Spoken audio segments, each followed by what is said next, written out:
Hello again, everyone. It's now week 3 of my decision to make some major life changes in order to travel the world and lead what I hope will be a more fulfilling life.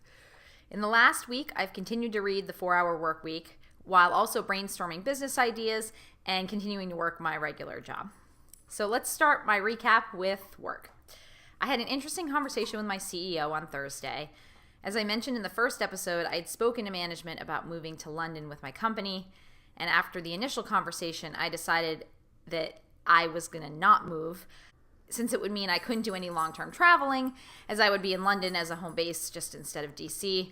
So rather than being able to move every couple of months and see Europe, I would sort of be stuck and only get to travel on the weekends.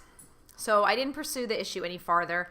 However, my boss did come to me last week to say that he'd spoken with the CEO and told me to set up a meeting with him. So on Thursday, I went into his office, and he told me mostly the same things that he'd said before, that there's plenty of work over there and that it'd be great for me to go over, but that there's still no timeline. He then asked me what I plan to do about my dog, my car, and my apartment, and all my other stuff that I have. And I really don't think he was expecting all of the thorough answers that I gave him. So I laid out my plan for my dog and my car, and the fees to break my lease, as well as my plans for storage and finding a place to stay in London once I was able to go over there. He responded by telling me to set up a meeting with HR to discuss the budget for the move and then all the other steps involved, like getting a work visa and everything you have to do in order to work in London. So this is actually a lot more than I was expecting from this meeting, so I'm now keeping this as a possible option. I also just received nearly a $5,000 increase in salary, so it literally pays to stick around, at least until I can get my business off the ground at a minimum. So now to date, I have 3 options for getting over to Europe, essentially. The first is to take this work option, work in London for a year or 2, then travel on the weekends and take regular vacations just like I do now, and then potentially get to go to Sydney to open up a new office for our company over there, which was part of what the CEO and I talked about. The second option is what I'd been talking mostly about last week, which was starting a business first, and hopefully in the next couple of months get that off the ground, then quit my job, live with my parents for a month or 2 until I can automate as much as possible and make it possible to travel, and then take off for Europe and become a digital nomad, take freelancing jobs as I need to supplement income. Then the third option right now is just saying screw it, quitting my job on my original timeline, traveling to Europe for a while and kind of figure things out along the way, with the eventual plan still being to start a business and settle in my favorite European city. The work option is the most stable, obviously. Again, very little outside my comfort zone, but still gives me a chance to travel. The second option is still my number 1 choice, but is heavily dependent on my coming up with a solid business idea, which I'm definitely struggling with. And option 3 is essentially my backup plan. If I can't figure out a business idea and moving to London through work ends up being delayed past midsummer or so, then I'm going to go with option 3. So it's a bit terrifying and awesome at the same time, of course. So I'll continue to focus on business ideas and bide my time. So business ideas. I've listed out all the topics that I have even a remote interest or expertise in. This ranges from wine, golfing, reading, project management, staying organized, makeup a little bit. And I also did a lot of Google searching, starting with the words how to become a or learn to, just to see if anything that popped up in the suggestions would be something I'd be interested in. I used Google's keyword tool within AdWords and a program called Market Samurai to analyze if there was any space in some of these markets for new websites that could move into the Google top 10 for those search terms. Learning how to do all of this took a lot of YouTube video watching to learn about search engine optimization, online market research. It was all really good stuff. At the suggestion of the book I'm reading, The 4-Hour Work Week, I also went to the bookstore and just perused the kinds of magazines people buy to see if there were any markets that I had any interest in. So magazines are still a great place to find a niche market and to put advertising in for your potential product or service. So I found all sorts of craft magazines. I've always been a bit crafty, creating jewelry and things like that.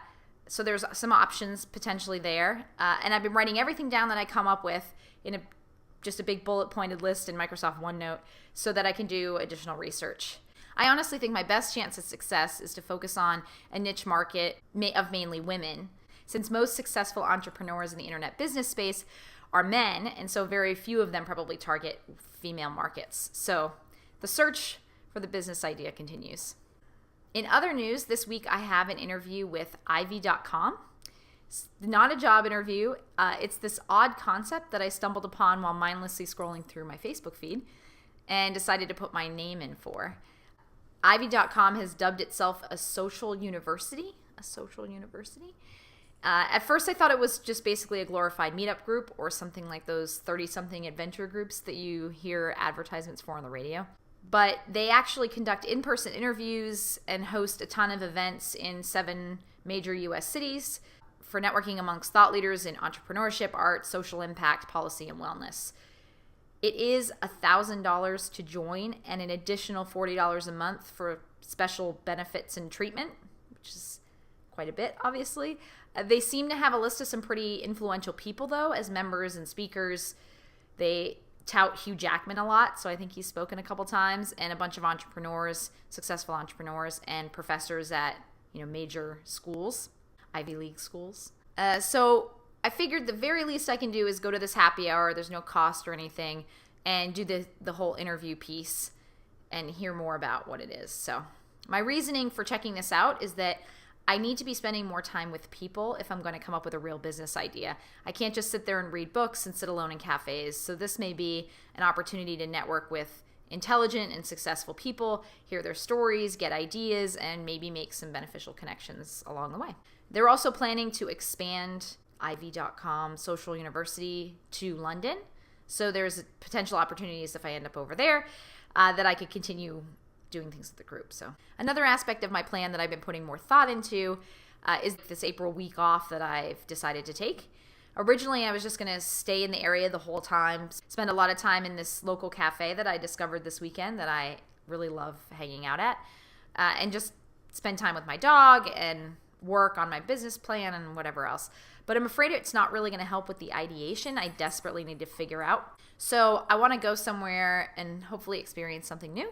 And obviously I'd prefer to go somewhere in Europe, but the price of a flight, since it's only 3 weeks out, is prohibitively expensive, and I do need to be here for some of the week, so only going out for 2 or 3 days, probably maybe 4 days, wouldn't really make a lot of sense. So I'm thinking I might book a flight to somewhere closer in the United States, like maybe New Orleans, because I've never been there, or waiting until just a few days before my vacation and see if I can get a good last-minute deal to somewhere.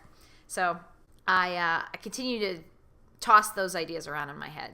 I mentioned in the last episode that I would talk about my plan and method of organizing everything this week, but I think I'm going to save that for later as I get my plans in order.